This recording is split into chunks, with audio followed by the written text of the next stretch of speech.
випадки, що взагалі There were instances when we struck certain enemy positions. I returned to my airfield and turned on the TV to have dinner.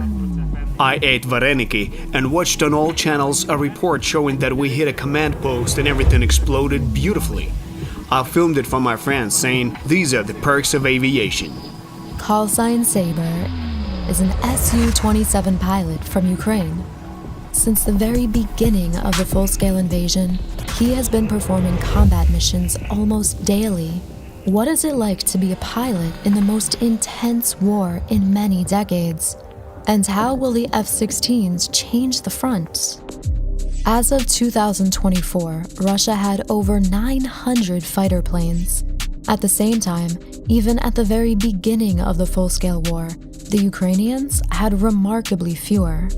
The Pentagon counted only 56 operational combat aircraft. Ukraine has long been promised F-16s.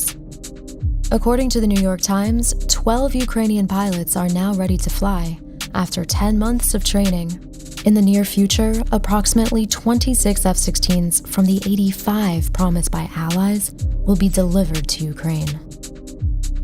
It seems that Russia will maintain air dominance.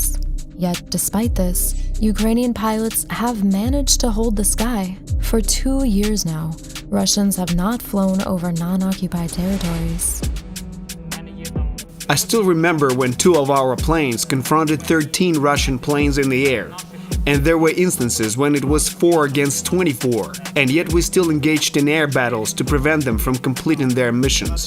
I don't have any amulets, and I'm not very religious, but in the first months, there were situations with such enemy superiority that even I prayed. There were moments when a missile was launched at us. We maneuvered, dodged another launch. We maneuvered again.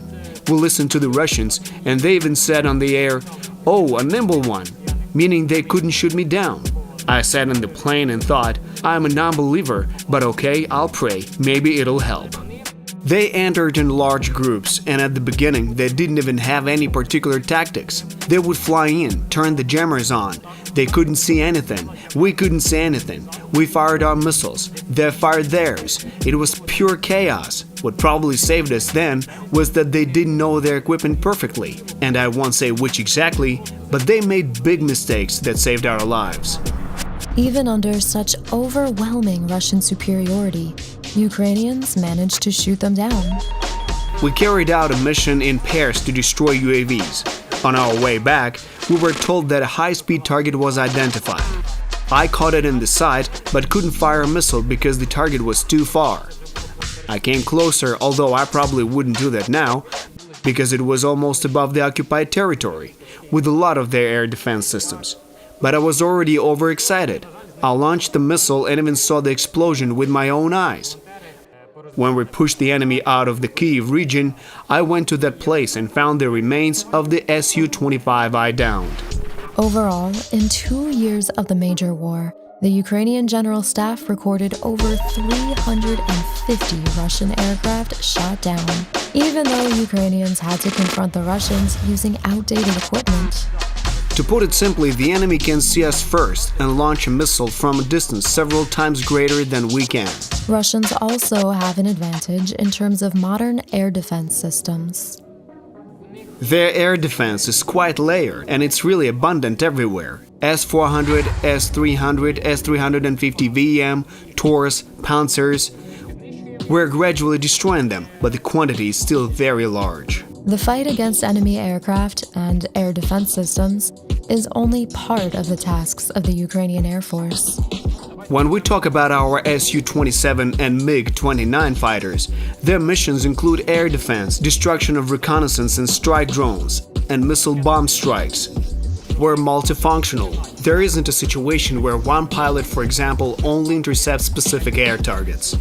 We also work against cruise missiles. Recently, there was a video showing a cruise missile flying over the Odessa region, followed by an air-to-air missile to destroy it.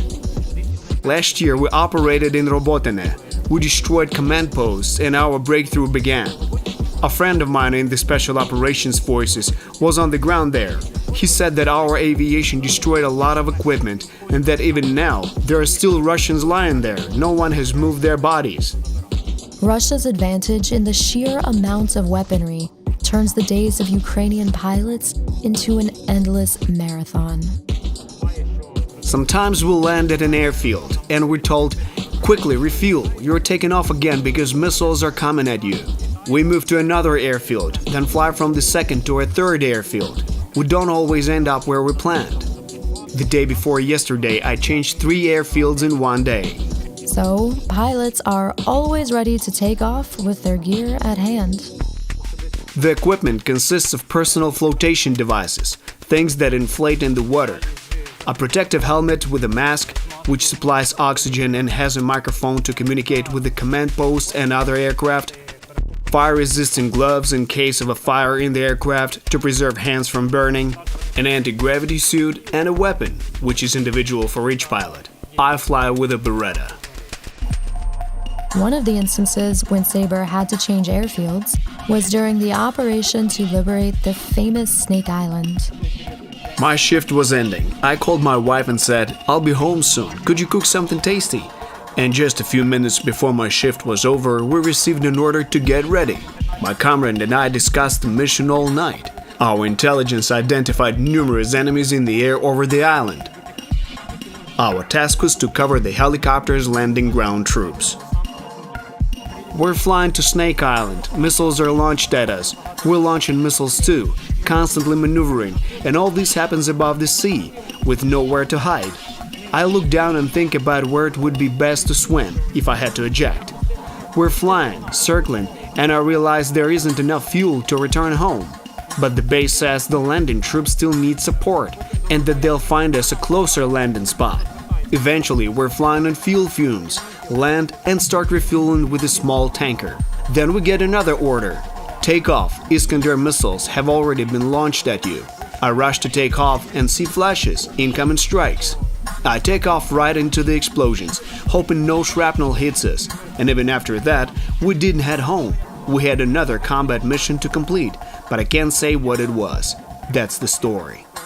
Under this strain on the available aircraft, the arrival of even a squadron of F-16s with modern targeting systems and missiles can significantly help Ukrainians flying outdated Su and MiG aircraft.